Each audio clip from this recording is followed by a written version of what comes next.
Bonjour et bienvenue sur French with Jeanne, un podcast en français pour les étudiants de français.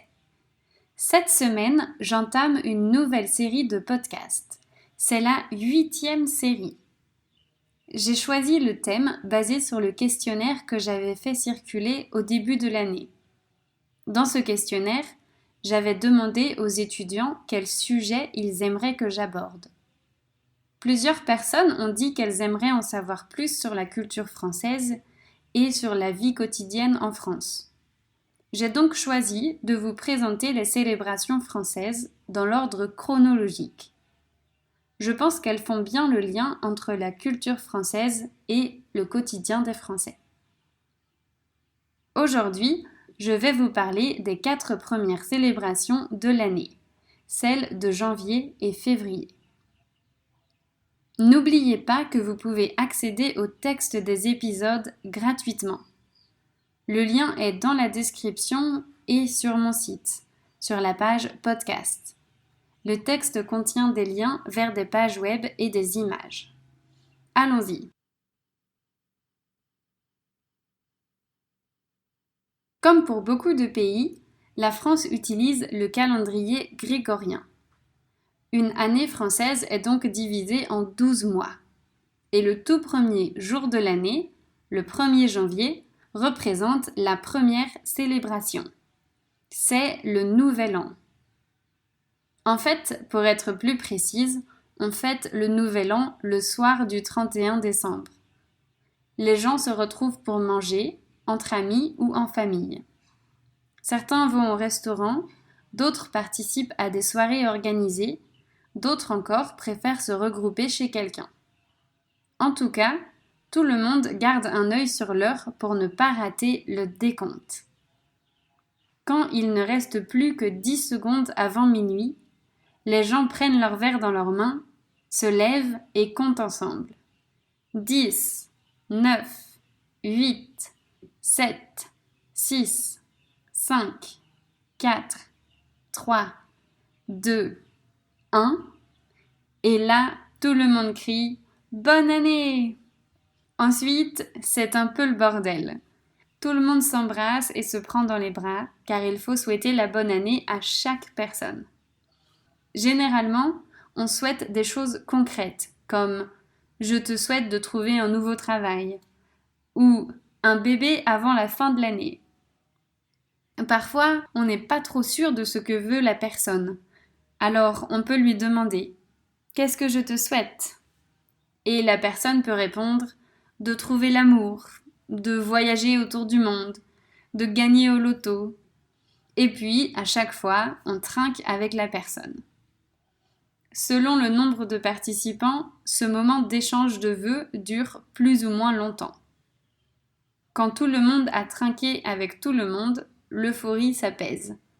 On continue le repas s'il n'était pas terminé ou on commence à danser.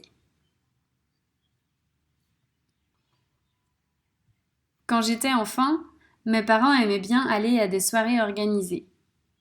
Dans ces soirées-là, on mangeait et on dansait, c'était sympa. Quand j'étais ado, bien sûr, je ne voulais plus suivre mes parents. Je voulais faire la fête avec mes amis. Soit on s'organisait pour fêter le Nouvel An chez quelqu'un, soit on allait dans des soirées organisées, un peu plus festives et alcoolisées que celles où j'allais avec mes parents. Parfois, c'était des soirées déguisées. Maintenant, j'ai un peu vieilli et je n'ai pas forcément envie d'aller à ce type de soirée. Mon dernier Nouvel An était très calme. Je l'ai fêté avec une dizaine de mes amis. On a organisé un repas. On a commandé des fruits de mer et on a acheté de la viande pour faire une pierrade. Une pierrade est un plat convivial. On place un appareil surmonté d'une pierre chauffante au centre de la table et chacun fait griller ses petits bouts de viande et ses légumes dessus. On avait aussi cuisiné des desserts. J'avais fait une mousse au chocolat, mais je l'avais complètement ratée, malheureusement. Après ça, on a continué à discuter et on a fait quelques jeux de société. On a presque tous dormi sur place, comme quand on avait 15 ans. C'était marrant de retrouver cette ambiance. Moi, je me suis couchée vers 4 heures du matin, mais les derniers se sont couchés vers 6 heures. Le lendemain matin, on a pris le petit-déj ensemble et on a refait des jeux. On a rangé la maison, fait la vaisselle et lavé le sol, puis chacun est rentré chez lui. C'était une très bonne soirée. Les jours suivants, il est d'usage d'aller porter la bonne année. Ça signifie que les plus jeunes doivent rendre visite aux plus vieux pour leur souhaiter une bonne année. Avec ma famille, en janvier, je vais donc toujours rendre visite à mes 2 mamies pour leur souhaiter une bonne année. En France, les gens disent qu'on peut souhaiter la bonne année jusqu'au 31 janvier. Donc, entre le 1er et le 31 janvier, quand on voit quelqu'un pour la première fois pendant cette période, on se souhaite la bonne année réciproquement. En fait, je viens de réaliser que le nouvel an dure 1 mois.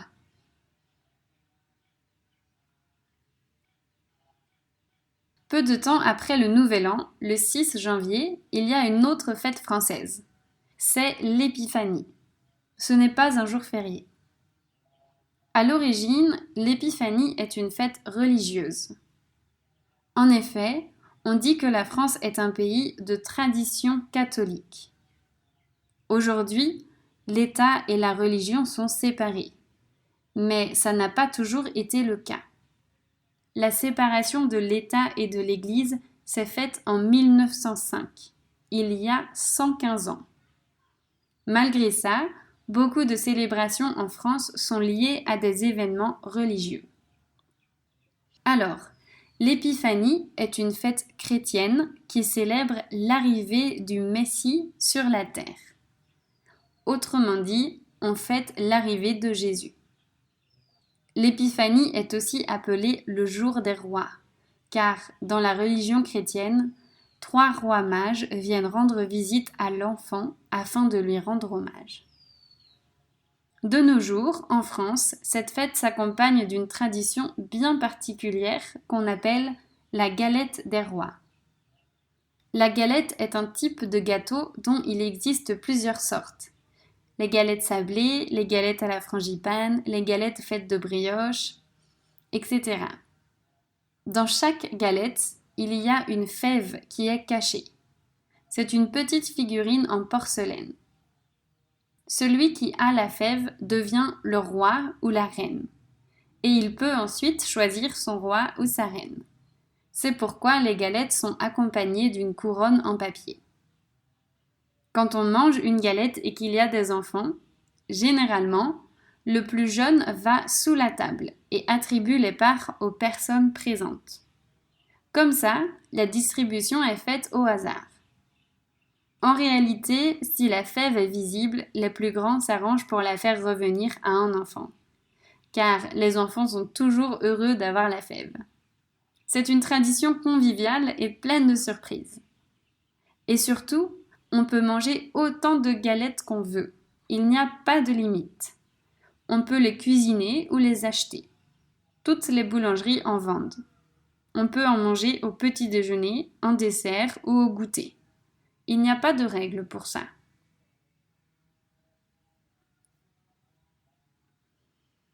Au mois de février, les galettes sont remplacées par une autre spécialité française, les crêpes. En effet, le 2 février, c'est la date de la Chandeleur. Cette fête a aussi des origines religieuses, mais je ne les connais pas. En réalité, de nos jours, l'aspect religieux a totalement disparu. Pour nous, les Français, c'est juste une super occasion de manger des crêpes. Comme toujours en France quand il s'agit de nourriture, c'est aussi une belle occasion pour se réunir entre amis ou en famille. Les crêpes se mangent normalement avec des ingrédients sucrés comme du sucre, du miel, du chocolat, du caramel, de la chantilly, etc. Il existe beaucoup de recettes de crêpes différentes. Ma maman utilise souvent une recette avec de la bière. C'est pas mal.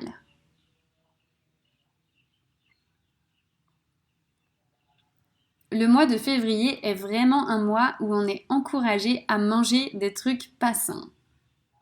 Et oui, vers la fin du mois, il y a le Mardi Gras. Là encore, cette célébration a des origines chrétiennes. Le Mardi Gras précède le Carême, une période où les chrétiens sont censés manger moins et ne pas consommer de viande. Dans mon entourage, je ne connais personne qui fait le Carême. En tout cas, si les Français ont un peu oublié le Carême, ils n'ont pas du tout oublié Mardi Gras. C'est encore une bonne excuse pour manger. Chaque année, à cette occasion, ma mamie fait des botros. C'est un dessert français qui ressemble au beignet. Avec mes cousins, on adore être à la maison à ce moment-là parce qu'on sait qu'on va se régaler.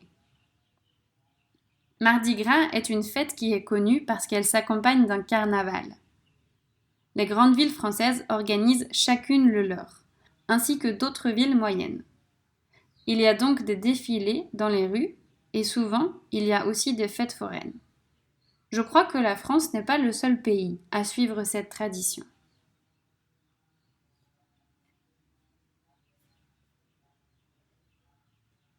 La dernière fête qui a lieu en février, je pense que vous la connaissez aussi, c'est celle de la Saint-Valentin. La Saint-Valentin a toujours lieu le 14 février. Sur Internet, j'ai lu que l'origine de cette fête n'est pas certaine. En tout cas, en France comme ailleurs, ce jour-là, c'est la fête des amoureux.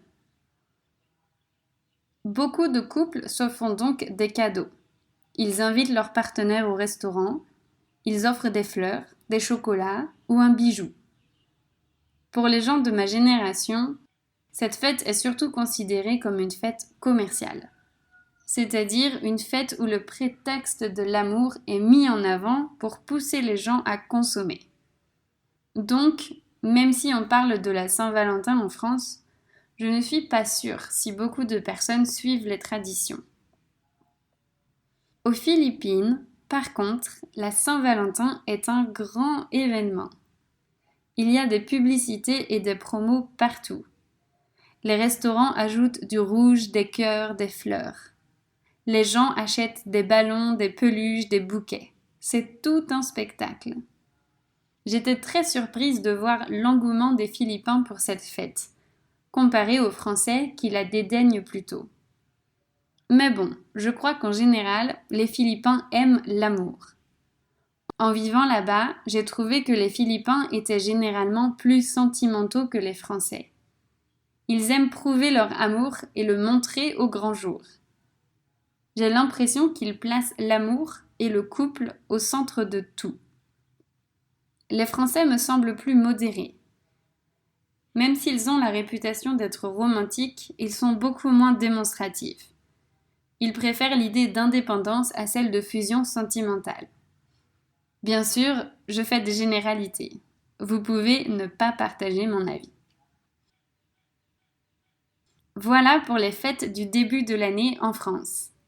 J'espère que cet épisode vous a plu.